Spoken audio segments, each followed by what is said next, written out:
大家好，我是猫盾，今天我们来聊史上最大的灵宠鲲鹏。鲲鹏的出战技能会对敌方站位最靠前的单位，也就是1号位，造成170%伤害。之后就会根据1号位武将的最大生命值来判定附加的效果。若1号位武将的最大生命值超过自身的200%，就会额外对它造成自身15%最大生命值的真实伤害。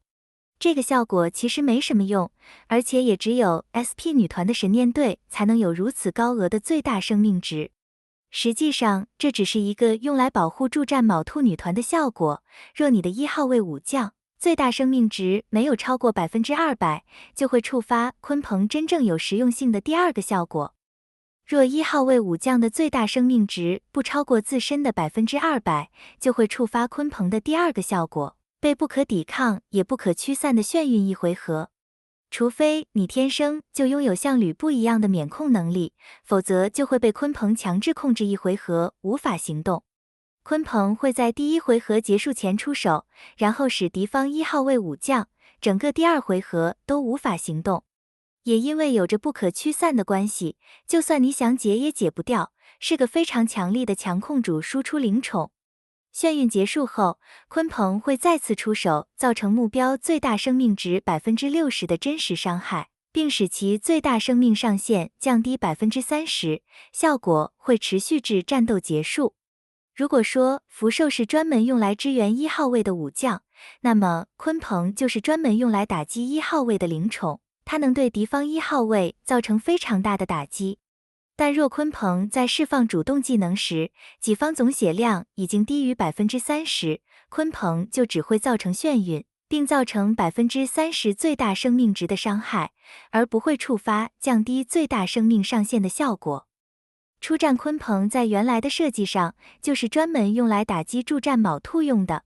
鲲鹏在第1回合结束前出手，使1号位武将眩晕后，基本上就可以直接破除卯兔第2回合的闪避效果。不过很可惜的是，目前主流的助战卯兔队伍1号位站的都是 SP 吕布和 SP 孙尚香。SP 吕布只要使用贾诩羁绊就能完全免控， SP 孙尚香在第2回合开始才会解除隐匿，基本也控不到他，所以鲲鹏的硬控对这2个主流武将都是无效的。顶多也只是能用来打一打诸葛果或 SP 郭嘉的卯兔队，这么一来就大大的降低了出战鲲鹏的实用性。以目前诸葛果和 SP 郭嘉占1号位的队伍数量来看，是远远还达不到需要鲲鹏出场的地步的，所以出战鲲鹏短期内都不会有出场的机会。接着我们来看鲲鹏的助战技能。鲲鹏会在首回合内使己方非突击型武将获得云峦效果，云峦会使武将受到直接暴击伤害时降低固定值的伤害，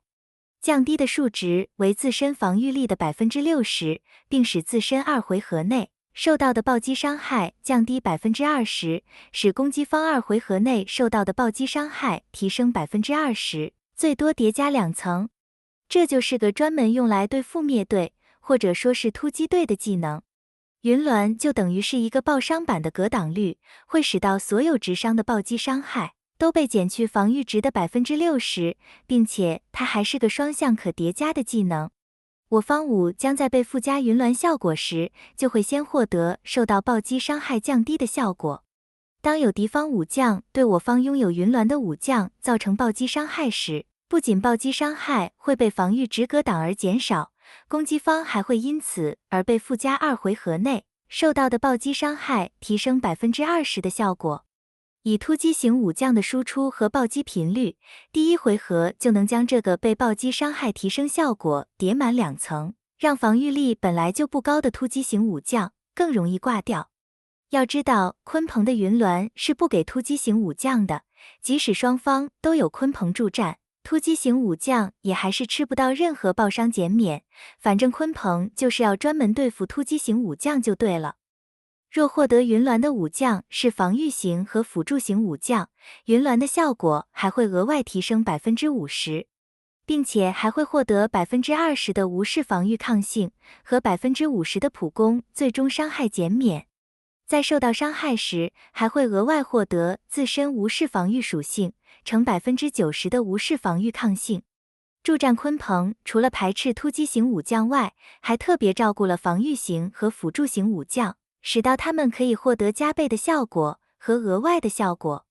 所以很明显的，助战鲲鹏就是一只专门给抗队用来打击灭队专用的灵宠。除了打击暴击伤害外，鲲鹏也重点打击了灭队经常依赖的无视防御属性。无视防御抗性算是三幻里比较新的一个属性，它可以和无视防御互相抵消，就像异常命中和异常抗性一样。这么一来，原本没有天敌的无视防御，总算是有了东西可以制衡。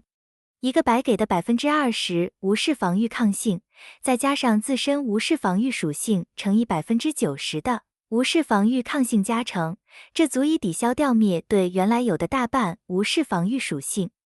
鲲鹏给的第三个效果，50%普攻最终伤害减免，则狠狠地再三打击了关星的鼠突队，连带五子队也受到了不小的影响。这两支队伍可说是助战鲲鹏最大的受害者。抗队只要带上助战鲲鹏后，基本就不必再害怕鼠突队了。助战鲲鹏可以打击灭队，那么又有什么队伍适合使用鲲鹏？说起以防御型武将和辅助型武将为主的队伍，自然只有女团和脏水队了。鲲鹏的能力其实是脏水队非常需要的，因为他最怕的就是灭队。但无奈陆服那边即使鲲鹏上线了后，也无法抬起脏水。所以目前也只有女团是少数真正能使用鲲鹏助战的队伍。有了鲲鹏助战，女团就可以提升对鼠突和五子的胜率了。最后来说说鲲鹏的抽取建议。鲲鹏是个用途非常单一的灵宠，无论是出战还是助战的能力都一样，这其实也很大的限制了它的出场率。出战只有在面对1号位强势的队伍有效，除非某天场上有过半都是这类型的队伍，否则鲲鹏也很难有出场的机会。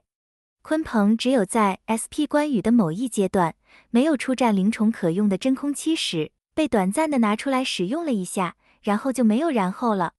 SP 关羽能用鲲鹏，是因为它有使灵宠出战和助战技能都同时生效的能力，这才为鲲鹏添加了一点附加价值。不过这也只是过度使用而已，没有必要为了这个原因特地去拉鲲鹏。距离 SP 关羽上线还有很长的一段时间，只要在这段时间内慢慢养起来就好了。助战鲲鹏的价值比出战更高，但缺点也一样是用途过于专一。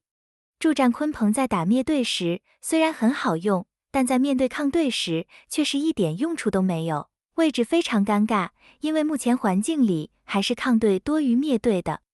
有鉴于鲲鹏之后就是灵宠4大天王的水猴子和相柳，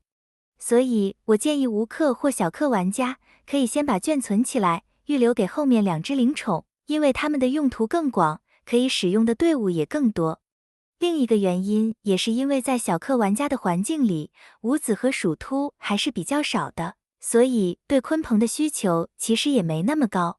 助战鲲鹏的使用要求是4星，因为只有4星后才会开启无视防御抗性和普攻最终伤害减免的功能，所以想出场就要拉到4星才有用处。